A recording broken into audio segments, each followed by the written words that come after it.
ഇന്ത്യയുടെ പ്രതിപക്ഷ നേതാവ് രാഹുൽ ഗാന്ധിക്കെതിരെ ഒരു കേസ് വന്നിട്ടുണ്ട്. അത് ഗുജറാത്തിലോ മധ്യപ്രദേശിലോ രാജസ്ഥാനിലോ ഒന്നുമല്ല.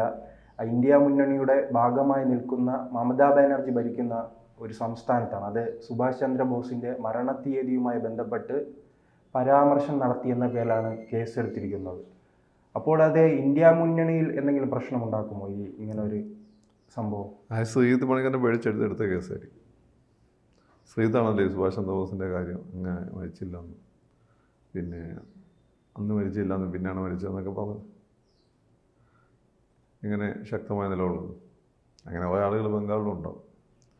അപ്പോൾ ബംഗാളിയെ സംബന്ധിച്ച് ബംഗാളികളുടെ ഏറ്റവും പ്രധാനപ്പെട്ട അഭിമാന സ്തംഭങ്ങളൊന്നാണ് സുഭാഷ് ചന്ദ്രബോസ്. അല്ല, ഇത്തരക്കാരെ ഭയപ്പെടുന്നത് മമതാ ബാനർജിയാണോ? അങ്ങനെയാണ് എത്രയാണ് ആളുകൾ അവിടുത്തെ ബംഗാളികളുടെ സെൻറ്റിമെൻറ്റ്. ബംഗാളികൾ തഞ്ചം കിട്ടിയാൽ വേറെ രാജ്യം ഉണ്ടാക്കണമെന്ന് ചോദിക്കുന്ന ആളുകളാണ്. കാശ്മീരികളെ വേറെ ടൈപ്പ്. അവർ ബംഗ്ലാദേശും കൂടി കൂട്ടി വേറെ രാജ്യം ഉണ്ടാക്കണം.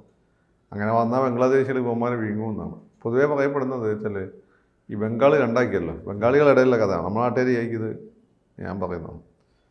ബംഗാളികൾ പറയുന്നത് വെച്ചാൽ ഈ ബംഗാൾ വിഭജനം നടന്നതോടുകൂടി സുന്ദരന്മാരായ ആണുങ്ങൾ ബംഗ്ലാദേശിലും സുന്ദരികളായ പെണ്ണുങ്ങൾ ഇവിടെ ആയിപ്പോയിരുന്നു. അവർ പറയുന്നതാണ്. എനിക്ക് പറയും ബംഗാളി ഫ്രണ്ട്സ് ഡൽഹിയിലുണ്ടായിരുന്നു, അവർ പറയുമ്പോൾ. അപ്പോൾ അങ്ങനെ ഒരു അവസരം വന്നു കഴിഞ്ഞാൽ ബംഗാളിനും ബംഗ്ലാദേശ് വീഴും. ഈ സുന്ദരികളായ പെണ്ണുങ്ങളെല്ലാം തട്ടേണ്ടി വരും. തട്ടട്ടെ, പർദ്ദ ഇടാന്ന് പറഞ്ഞാൽ പർദ്ദയെ നോക്കുന്നുമില്ല, തട്ടേണ്ടി വരും. ഇത്രയും അത് ബംഗാളികൾക്ക് അറിയില്ല. ബംഗാളികളുടെ അഭിമാനം ഒന്ന് ഇദ്ദേഹമാണ്, രവീന്ദ്രനാഥ് ടാഗോർ. രവീന്ദ്രനാഥ് ടാഗോർ നാഷണലിസത്തിനെതിരായിരുന്നു, അറിയൂ. He was against nationalism. വേറൊന്നുമില്ല, Subhash Chandrabose is extreme nationalist എന്നാണ് പറയുന്നത്. മോഡിനെക്കാട്ടും വലിയ നാഷണലിസ്റ്റ് ആയിരുന്നു. വേറൊരു സാധനം എന്ന് വെച്ചാൽ ബംഗാൾ കടുവയാണ്.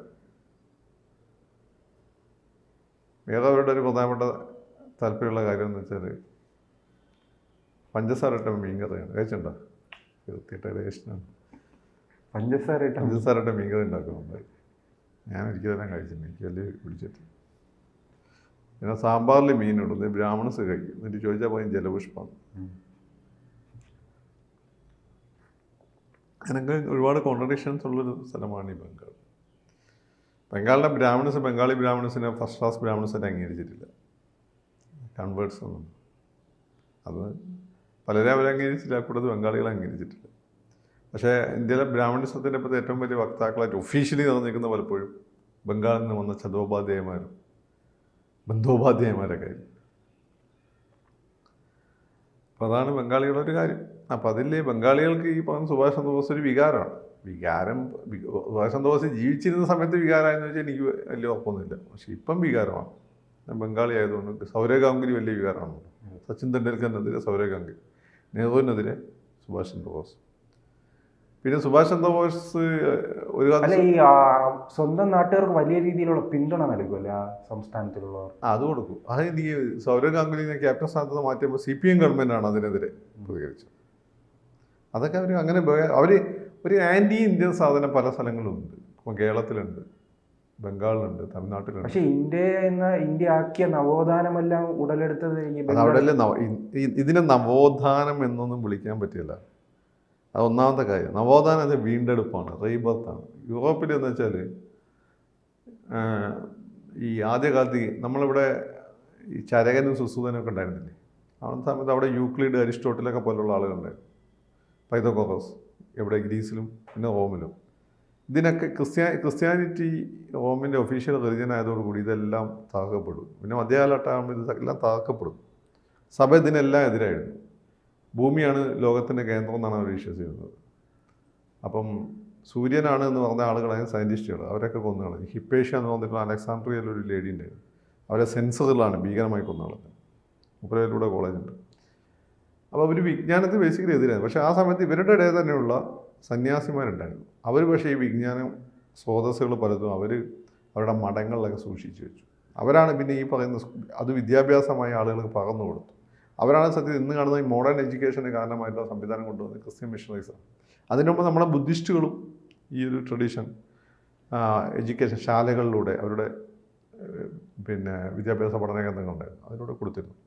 പക്ഷേ അതിൻ്റെ ക്രെഡിറ്റ് മൊത്തം ക്രിസ്ത്യൻസിനാണ്. യൂറോപ്പിലാണല്ലോ ആധുനിക വിദ്യാഭ്യാസം ഉണ്ടായിട്ട് വന്നത്. പക്ഷേ ക്രിസ്ത്യൻസ് തമ്മിൽ ക്രിസ്ത്യൻ പാതിരിമാരായിരുന്നു. സഭ ബേസിക്കലി എടുത്ത നിലപാട് ഈ പറയുന്നതിനെല്ലാം എതിരായിരുന്നു. അതുകൊണ്ടല്ലേ ഗലീലിയനൊക്കെ കൊല്ലാൻ നോക്കിയത്. അയാൾ മാപ്പ് തന്നല്ലേ രക്ഷപ്പെട്ടത്. പ്രപഞ്ചത്തിനൊക്കെ ഇപ്പം ഭൂമിയാണെന്ന് തോന്നിട്ട്, അപ്പോൾ ഭൂമിയല്ല, പ്രപഞ്ചത്തിൻ്റെ ഈ ഭൂമി സൂര്യന് ചുറ്റും കറങ്ങിക്കൊണ്ടിരിക്കുകയാണ്, അല്ലാതെ ഭൂമിക്ക് ചുറ്റും സൂര്യൻ കറങ്ങില്ലെന്ന്. അപ്പോൾ അതാണ് അതിൻ്റെ ഒരു കാര്യം. അപ്പം നീ ചോദിച്ചത് ഈ കേസ് നീ പറഞ്ഞ അത് തന്നെ. അപ്പോൾ യൂറോപ്പിൽ ഈ പറയുന്ന നവോത്ഥാനം എന്ന് വെച്ചാൽ പണ്ടത്തെ ഉള്ളൊന്ന് വീണ്ടെടുക്കലായിരുന്നു. ഇവിടെ ഒന്നും നഷ്ടപ്പെട്ടിട്ടില്ലല്ലോ. ഇവിടെ പണ്ട് ഇതിലെ രാഷ്ട്രീയത്തിലേക്ക് വരികയാണെങ്കിൽ അല്ല, അത് ക്ലിയർ ആക്കി. ഇവിടെ നവോത്ഥാനം എന്ന് പറയുന്ന വലിയ പ്രശ്നമുണ്ട്. ഇത് ബംഗാളികൾ തന്നെയാണ് എന്നോട് പറഞ്ഞത്. നീ പറഞ്ഞ ഈ ചോദ്യം പണ്ട് പഠിക്കുമ്പോൾ ഞാൻ ചോദിച്ച പാടുള്ള ആളുകളാണ്. ഈ നവോത്ഥാനം എന്ന് പറയുന്നത് ഒരു വീണ്ടെടുപ്പാണ്. ഇവിടെ അങ്ങനെ നഷ്ടപ്പെട്ടിട്ടില്ല, ഇവിടെ കണ്ടിന്യൂസ് ആണ്. ഇവിടെ ഇൻഡസ് വാലി സിവിലൈസേഷൻ തൊട്ട് ഇന്ന് വരെ ഒരു കണ്ടിന്യൂറ്റി ഉണ്ട് പല കാലങ്ങളിൽ. അപ്പം ഈ സരസ്വതി സിവിലൈസേഷൻ ഇത് രണ്ടും ഒന്നാന്നൊക്കെ ചോദിച്ചാൽ എനിക്കറിയില്ല, അതിലിനി ക്ലാരിറ്റി വരേണ്ടതായിട്ടുണ്ട്. പക്ഷേ അന്നുള്ള ഒരുപാട് സിമ്പിൾസ്, ഇപ്പോൾ ശിവ കൾട്ട് പോലെയുള്ള അവിടെ ഉണ്ടായിരുന്നു, അത് അന്നോട്ട് ഇവിടെ പറയുന്നുണ്ട്. അപ്പോൾ മുസ്ലിംസ് ഇവിടെ ഭരിച്ചു. അവരുടെ ഒരു സിസ്റ്റം ഇവിടെ കൊണ്ടുവന്ന് നല്ലതാണ്, നിലവിലുള്ളത് നശിപ്പിച്ചിട്ടൊന്നുമില്ലല്ലോ. മുസ്ലിംസിൻ്റെ അണ്ടറിൽ ഭൂരിപക്ഷം ഹിന്ദുക്കളായിരുന്നില്ലേ നിലവിലുള്ള. അവർ താഴെത്തട്ടുള്ള ഹിന്ദുക്കൾ അവർ തൊട്ടിട്ടേ ഇല്ല. മുകളിലുള്ള ഹിന്ദുക്കൾ അവരുമായിട്ടെല്ലാം അമ്പിനിയായിരുന്നു. മനസ്സിലായി, നമ്മളൊന്നും വിചാരിക്കുന്ന പോലെ അല്ല. പിന്നെ അവർ ആദ്യകാലത്തൊക്കെ കുറച്ച് അവരുടെ മതം ഉണ്ടാക്കാൻ നോക്കി. അവരനുസരിച്ച് ഇന്ത്യയിൽ ഇത് നടക്കാൻ പോകില്ല, പിന്നെ അവരെ വിട്ടു. അത് തൊട്ട് കഴിഞ്ഞാൽ പ്രശ്നമായിരുന്നു. അത് ബ്രിട്ടീഷുകാർ വന്നു ആദ്യം മതം തൊടാൻ നോക്കി. അവർക്ക് 1850 കലാപത്തോടു കൂടി അവർക്ക് മനസ്സിലായി നടക്കില്ല. അപ്പോൾ എന്തായി, അവരും വിട്ടു. പിന്നെ അതിൻ്റെ ശേഷത്ത് ഇത്രയും കൺവേർഷൻ ഈ പറയുന്നത് ഈ പിന്നെ ബാപ്റ്റിസ്റ്റ് സഭകളിലേക്ക് നടക്കുന്നത് സ്വാതന്ത്ര്യത്തിന് ശേഷമാണ്. അല്ല, ബ്രിട്ടീഷുകാരോ മുസ്ലിംസോ ഒന്നും അല്ല ചെയ്തിട്ടുള്ളത്. അപ്പോൾ ഇവിടെ നമുക്ക് നഷ്ടപ്പെട്ടൊന്നിന് വീണ്ടെടുക്കായിരുന്നില്ല. മുമ്പുള്ളതിൻ്റെ ഭാഗമായി കുറേ അനാചാരങ്ങളൊക്കെ തൊട്ടുകൂടായ്മ തീണ്ടിക്കൂടാ, ഈ ജാതി പോലും വന്നിരുന്നു. അതിനെയൊക്കെ പതുക്കെ ഇതിൻ്റെ ഉള്ളിൽ നിന്ന് തന്നെ ഇപ്പോൾ മോഡേൺ വിദ്യാഭ്യാസം കിട്ടിയോടുകൂടി യൂറോപ്പിനെയൊക്കെ കൂടുതൽ മനസ്സിലാക്കിയോടുകൂടി അവിടെ ആധുനിക യൂറോപ്പിനെ അവിടെ അങ്ങനെ ജാതി തൊട്ടുകൂടായ്മൊന്നും ഇല്ലല്ലോ. അപ്പം അതുകൊണ്ട് നമ്മളെ പിന്നെ രാജാ മോഹൻറായിനെ പോലുള്ള ആളുകൾ, രണ്ട് വേദങ്ങളെ ഉപനിഷത്തുകളെ നന്നായി പഠിച്ചിട്ടുള്ള ആധുനിക വിദ്യാഭ്യാസം കിട്ടാത്ത നാരായണ ഗുരുവിനെ പോലുള്ള ആൾ, ഇവരെല്ലാം തന്നെ ഈ അനാചാരങ്ങൾക്കെതിരെ ശക്തമായ നിലപാടെടുത്തു. അപ്പോൾ അത് ട്രാൻസ്ഫോർമേഷനാണ്, പരിണാമമാണ്, ഒരു പരിവർത്തനമാണ്, അതല്ല നവോത്ഥാനമല്ല. ആ പരിവർത്തനത്തിൻ്റെ കേന്ദ്രമായിരുന്നു ബംഗാൾ. കാരണം എന്താ, ബംഗാളാണ് ബ്രിട്ടീഷ് ഭരണം തുടങ്ങിയത്. കമ്പനി ഭരണം തുടങ്ങിയത് അവിടെയാണ്, അതായിരുന്നു തലസ്ഥാനം. അതുകൊണ്ട് അവിടെ വന്നു. കേരളത്തിൽ വരികയായിരുന്നു, അത്രയേ ഉള്ളൂ. അതോടൊപ്പം തന്നെ ഈ രാഷ്ട്രീയത്തിലേക്ക് വരികയാണെങ്കിൽ രാഹുൽ ഗാന്ധിക്കെതിരെ ഈ കേസ് ഇപ്പോൾ എങ്ങനെ മുന്നോട്ട് പോകാനായിരിക്കും ഈ മമതാ ബാനർജി ഉദ്ദേശിക്കുന്നത്? അവർ രാഷ്ട്രീയപരമായി രാഹുലിനെതിരെയുള്ള ഒരു ആക്രമണമല്ലേ അത്? ഇതൊക്കെ ചുമ്മാ രൈവാഷാണ്. ഒന്നീ പറയുന്ന പിന്നെ അദ്ദേഹത്തിൻ്റെ വികാരം ഉയർത്തിപ്പിടിക്കാമെന്നുള്ളത്. ഈ മമതാ ബാനർജി കോൺഗ്രസ് ഉള്ള സമയത്ത് അവർക്ക് അറിയില്ലായിരുന്നു ഈ പറയുന്ന സുഭാഷ് ചന്ദ്രബോസിൻ്റെ വീടിന് പോലീസ് കാവലുള്ളത്, പോലീസിൻ്റെ നിരീക്ഷണത്തിലുള്ള, അവരറിയാതിരിക്കും. ഇതൊക്കെ സ്വന്തം കാര്യത്തിന് വേണ്ടിയിട്ടുള്ള നാടകമാണ്. രണ്ട്, ഈ പറയുന്ന ഞങ്ങൾ മോഡീനൊന്ന് ഇടയ്ക്കിടയ്ക്ക് സന്തോഷിപ്പിക്കണം. ഞങ്ങൾ ആ സഖ്യത്തിലില്ല, നമ്മൾ വേണം. അപ്പോൾ ഓൾറെഡി നമ്മൾ ഇവിടുന്ന് പോയിട്ടുള്ള ഗവർണറല്ല അവിടെ, എന്തായാലും ആനന്ദ് ബോസ് ഒരു ടൈപ്പ് ഉണ്ടാക്കി വെച്ചിട്ടുണ്ട് മോഡിയായിട്ട്. ഇൻ കേസ് ഇവന്മാരായിട്ട് ആരെങ്കിലും തല്ലുണ്ടാക്കി രണ്ട് പുറത്തുനിന്ന് സപ്പോർട്ട് ചെയ്യുന്ന ആളുകളുണ്ടല്ലോ, ഇവന്മാരെല്ലാം വല്ല പ്രശ്നം ഉണ്ടാക്കി പോകുകയാണെങ്കിൽ ഒരു പ്ലാൻ ബി ആണ് മമത സപ്പോർട്ട് ചെയ്യും. അപ്പോൾ അത് ഇടയ്ക്കിടയ്ക്കൊന്ന് ഓർമ്മിപ്പിക്കാൻ വേണ്ടിയിട്ട് ഉള്ളൊരു സംഭവം. ഇത് ബേസിക്കലി നാടകമാണ്. അല്ല, അതോടൊപ്പം തന്നെ ഈ BJPക്ക് ഏറ്റവും പ്രിയപ്പെട്ടവരാണല്ലോ. കാരണം കോൺഗ്രസിനെ അടിക്കുക എന്നത് ഉദ്ദേശിക്കുന്ന സുഭാഷ് ചന്ദ്രബോസിലൂടെയാണല്ലോ. അദ്ദേഹത്തിൻ്റെ മരണവുമായി ബന്ധപ്പെട്ട് പല വ്യക്തതയുമില്ല.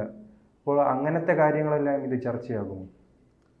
ഇത് വലിയ രീതിയിലൊന്നും ചർച്ചയാകും. ഇതൊക്കെ ഓൾറെഡി ചർച്ചയായതാണ്. അത് മോഡി വന്ന സമയത്ത് തന്നെ സുഭാഷ് ചന്ദ്രബോസുമായിട്ട് ബന്ധപ്പെട്ട കുറേ രേഖകൾ പുറത്തുവിട്ടിരുന്നുണ്ട്. അതിന് പിന്നെ നമ്മളെ ശ്രീത്തൊക്കെ തോന്നുന്നു ഓരോ ടീമുണ്ട്. പിന്നെ വേറൊരു കാര്യം എന്ന് വെച്ചാൽ മോഡി ശ്രീത്ത് പറയുന്ന കേട്ടോ, എനിക്കിതിനെ പറ്റില്ല. അതൊന്നും മോഡി ജപ്പാനിൽ പോയ സമയത്ത് അങ്ങനെ സുഭാഷ് ചന്ദ്രബോസിൻ്റെ ചിതാഭസ്മം സൂക്ഷിച്ചിരിക്കുന്ന സ്ഥലമുണ്ട്. അങ്ങനെ അവിടെ പോയിട്ടില്ല എന്നാണ് ശ്രീത്ത് പറഞ്ഞത്. ശ്രീത്തിൻ്റെ വാക്കുകൾ മുഖവിലൊക്കെ എടുക്കുകയാണെങ്കിൽ അതൊരു ഇൻഡിക്കേറ്ററാണ്, മനസ്സിലായില്ലേ? അപ്പം അത്തരം ഒരു അല്ല, ആ സംസാരത്തിൽ സുഭാഷ് ചന്ദ്രബോസിനെ കുറിച്ച് വേറെ എന്തെങ്കിലും ഡീറ്റെയിൽസ് പറഞ്ഞിട്ടുണ്ടോ ശ്രീജിത്ത് പണിക്കർ? ശ്രീത്ത് ഒരുപാട് കാര്യങ്ങൾ പറഞ്ഞിട്ടുണ്ട്. ആ ശ്രീത്തിനോട് സംസാരിച്ചാൽ മതി. ഞാനൊരു DVD മൊത്തം ഇരുന്ന് കണ്ടിട്ടുണ്ട്. ശ്രീത്ത് വളരെ ലോജിക്കലായി സംസാരിക്കേണ്ട വിഷയത്തിൽ. പിന്നെ മാത്രമല്ല അതിൻ്റെ പിന്നാലെ ഉണ്ടായിരുന്നു എനിക്ക് കുറേ കാലമായിട്ട്.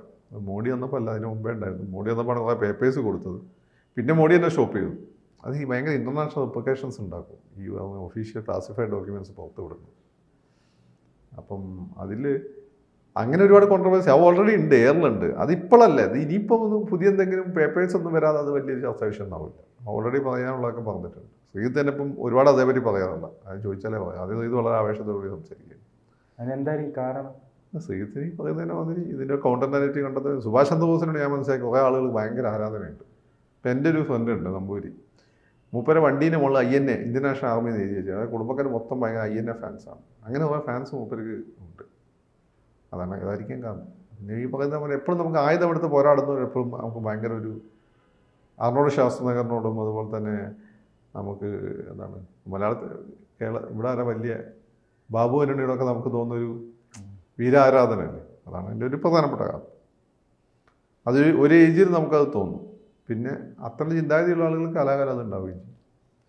അപ്പോൾ സുഭാഷ് ചന്ദ്രബോസിനോട് ആരാധന. പിന്നെ രണ്ട് നെഹ്റുവിനെതിരെ ഒരു കൗണ്ടർ വെയിറ്റ് ആയിട്ട് സുഭാഷ് ചന്ദ്രബോസിനെ പട്ടേലിനെയും RSS പ്രൊമോട്ട് ചെയ്യുന്നുണ്ട്. അപ്പോൾ RSSനെ സംബന്ധിച്ചിടത്തോളം നാഷണലിസ്റ്റുകൾ എന്ന രീതിയിൽ അവരാണ് അതിൻ്റെ ഫേസ്.